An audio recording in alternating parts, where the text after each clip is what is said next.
हर्षद मेहता एक जाने माने बिजनेसमैन थे। उसके बावजूद भी वो अपनी बेटी की शादी एक मिडिल क्लास फैमिली में कर रहे थे। यहाँ खास बात ये थी कि इतना अमीर आदमी अपनी इकलौती बेटी का रिश्ता एक ऐसे घर में कर रहा था जो हैसियत में उनसे बहुत ही कम था। एक बार फिर सोच लीजिए मेहता जी, हम कभी सपने में भी आपके परिवार की बराबरी नहीं कर सकते हैं। अशोक जी, अब आप इन बातों पर गौर मत कीजिए, क्योंकि अभिषेक के पहली मुलाकात के बाद ही मुझे उस पर विश्वास हो गया था कि उससे अच्छा पति और आप लोगों से अच्छा परिवार मेरी बेटी को कहीं और नहीं मिल सकता है। बस एक विनती है आपसे। अरे विनती कैसी, कहिए ना आप हमसे क्या बात है। वो मीनाक्षी मेरी इकलौती बेटी है, तो मेरे लाड़ प्यार ने उसे थोड़ा बिगाड़ दिया है। बस कभी उसकी किसी भी बात का आप बुरा मत मानिएगा। आप अपनी बेटी समझकर उसे माफ कर दीजिएगा। अरे आप ये कैसी बातें कर रहे हैं, आप बिल्कुल भी चिंता मत कीजिए मेहता जी। हम आपके जितना ऐश्वर्य आराम भले ही ना दे सके उसे, लेकिन उसके लाड़ प्यार में कोई कमी नहीं रखेंगे हम। ये वादा है आपसे हमारा। मैं जानता हूँ भाई साहब।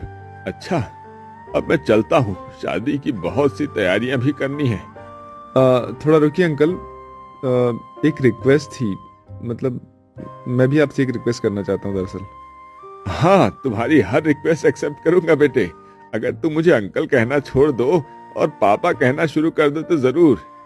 जी पापा जी, मैं बस ये कहना चाहता हूँ कि मेरी और मीनाक्षी की शादी बहुत ही सिंपल तरीके से हो। देखो, इस बारे में मेरी मीनाक्षी से पहले ही बात हो गई है। लेकिन बेटा, ये कैसे हो सकता है? हाँ बेटा, ये तो कैसे बातें कर रहा है। प्लीज मम्मी पापा, आप सब मेरी बातों को समझने की कोशिश कीजिए। मतलब मैं चाहता हूँ कि बहुत सिंपल तरीके से हमारी शादी हो। ठीक है बेटा, तुम और मीनाक्षी जैसा चाहते हो वैसा ही होगा। बस तुम दोनों हमेशा खुश रहा करो, मैं तो बस यही चाहता हूँ। इतना कहकर हर्षद मेहता अभिषेक के घर वालों से आज्ञा लेकर वहां से चला जाता है। दरअसल हर्षद मेहता में अमीर होने के बावजूद भी घमंड बिल्कुल नहीं था। वहीं अभिषेक एक मामूली सा प्राइवेट जॉब करता था, जिससे उसके घर का खर्चा ही चल पाता था। लेकिन जब से अभिषेक को यह पता चला था कि उसकी माँ के दिल में छेद है, तब से अभिषेक का दिन का चैन और रातों की नींद गायब हो गई थी। इस बीच उसकी जिंदगी में मीनाक्षी ने एंट्री ली और सब कुछ बदलने वाला था। अभिषेक, और कितना वेट करना पड़ेगा मुझे यहाँ पर? बस बस हो गया, और 2 मिनट दे दो माँ। पिताजी, आप सभी थोड़ा जल्दी कीजिए ना प्लीज। हाँ मेरे बेटे, बस आ गई मैं। वो मैं पूजा की थाली थोड़ी सी सजा रही थी। अब सब ठीक है बहू। अब तुम इस कलश को अपने पैर से गिराकर अंदर प्रवेश करो। ओह गॉड, ये मेलोडी ड्रामा अब कब तक खत्म होगा? ये देखकर यशोदा कुछ कहती, तभी अभिषेक ने उससे कहा, माँ जल्दी से आरती कर दो ना, मेरी तबीयत कुछ ठीक नहीं लग रही, प्लीज। अरे बेटा, ऐसे कैसे? रुक जा थोड़ा। शादी थोड़ी ना हर रोज होती है। शादी के बाद रस्में भी तूने नहीं होने दी। अब कम से कम बहू का गृह प्रवेश तो अच्छे से हो जाने दे। अब बहू थोड़ा सा यहीं रुको, पहले मैं तुम्हारी आरती उतारती हूँ। ओह गॉड आंटी जी, इतना कुछ मेरे से नहीं होगा। इतना सारा ड्रामा, एक तो ऊपर से इतनी ज्यादा गर्मी है और सारा नाटक आप लोग खत्म नहीं कर रहे। अभिषेक, मेरा रूम किधर है? अभिषेक तुरंत उसके घर के बाहर सबसे बड़े कमरे की ओर इशारा कर दिया और मीनाक्षी भी तुरंत उस कमरे की ओर बढ़ गई। माँ, पिताजी, मैं सोनिया की तरफ से माफी चाहता हूँ, प्लीज। अरे अरे, कोई बात नहीं बेटा, अभी बहू नई नई है। ये घर उसके लिए बहुत नया है। अभी इस घर में ढलने में थोड़ा समय लगेगा उसे। हाँ अशोक जी, आप बिल्कुल ठीक कह रहे हैं। अभिषेक बेटा, तू जा बहू के पास और देख उसे कोई परेशानी ना हो। इसके बाद अभिषेक सिर झुकाकर वहां से अपने कमरे की तरफ बढ़ गया जिसमें मीनाक्षी गई थी। वो मीनाक्षी की हरकत पर शर्मिंदा था और अंदर जाकर वो मीनाक्षी से कुछ कहता, उससे पहले ही मीनाक्षी उल्टा उस पर भड़क गई। ये सब क्या बकवास है अभिषेक? यार इस कमरे में इस कमरे में एसी कहाँ है? और ये कितना छोटा कमरा है।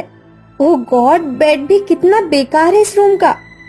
मीनाक्षी, तुम कुछ भूल रही हो कि तुम अपने डैड के घर पर नहीं हो। यह हमारे घर का सबसे अच्छा और बड़ा कमरा है जो तुम्हें और मुझे दिया गया है रहने के लिए। ओ मिस्टर, मैं कुछ नहीं भूली हूँ, लेकिन लगता है तुम्हारी याददाश्त ठीक करनी पड़ेगी मुझे। तुम मीनाक्षी की बात पूरी होने से पहले ही वहां अभिषेक की माँ यशोदा अपने हाथों में नाश्ता लिए आ गई, जिसे देखकर मीनाक्षी चुप हो गई और अभिषेक ने नाश्ते की ट्रे लेते हुए कहा, अरे माँ ये सब मैं कर लेता ना। कोई बात नहीं बेटा, सब ठीक तो है ना? जी माँ बिल्कुल सब कुछ ठीक है, बस वो मीनाक्षी थोड़ी सी थक गई है ना, वो आराम करना चाहती है। अब आप लोग जाइए, जाकर आप लोग भी आराम कर लीजिए।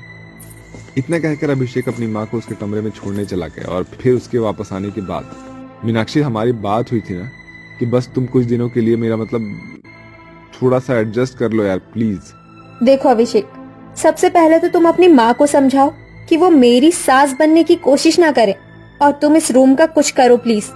ठीक है, अभी आप सो जाइए, मैं कल कुछ करता हूँ। इतना कहकर अभिषेक ने बिस्तर से एक तकिया उठाया और नीचे फर्श पर जाकर लेट गया। मीनाक्षी भी बड़बड़ाते हुए बेड पर सो गई। और फिर अगले दिन, अरे अभिषेक बेटा, ये एसी तुमने खरीदी है क्या? हाँ माँ, वो मीनाक्षी को आदत नहीं है ना, मतलब बिना एसी के रहने की, तो इसलिए थोड़ा लेना पड़ा। अरे तो बेटा मुझसे कहता ना, तुम्हारा पहले ही इतना खर्चा हो गया है। रुको मैं अभी बैंक जाकर पैसे लेकर आता हूँ। अरे आप रहने दीजिए, मेरे पास कुछ पैसे पड़े हैं, मैं अभिषेक को दे दूंगी। नहीं माँ पिताजी, पैसे हैं मेरे पास। और हाँ माँ, आप शाम को ना रेडी रहना, हमें हॉस्पिटल जाना है। हॉस्पिटल? लेकिन क्यों बेटा? वो आपके ऑपरेशन के लिए बात करनी है ना, अब हम ज्यादा देर नहीं कर सकते हैं, समझिए थोड़ी बात को।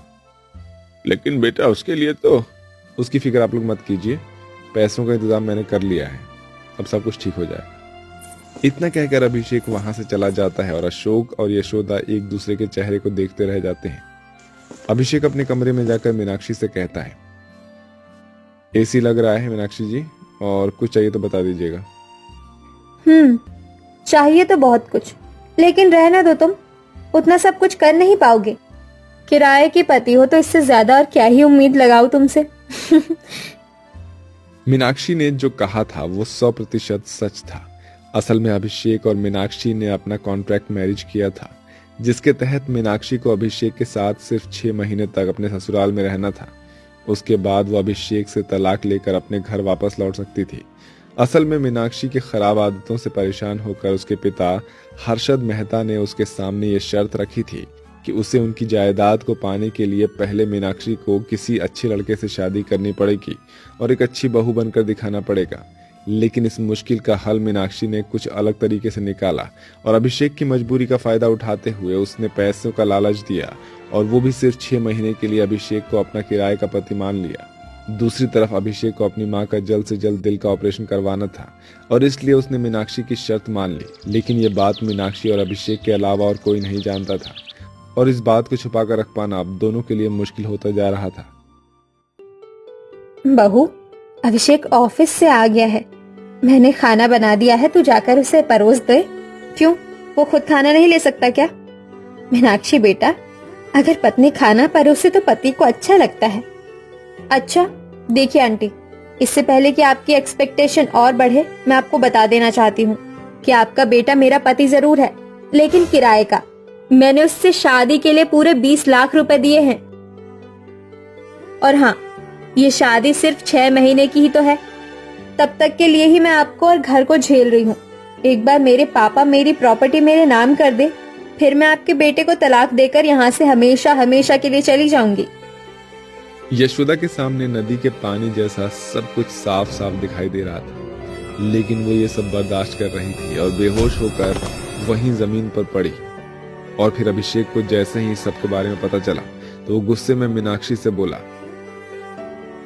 तुम्हें क्या जरूरत थी मेरी माँ के सामने ये सब बोलने की? हाँ, जरूरत थी क्योंकि तुम्हारी माँ हर समय मेरे सिर पर चढ़ रही थी, और वैसे भी मैंने किराए पर तुम्हें लिया है, ना कि तुम्हारे परिवार को, तो भला मैं क्यों चुप रहूं?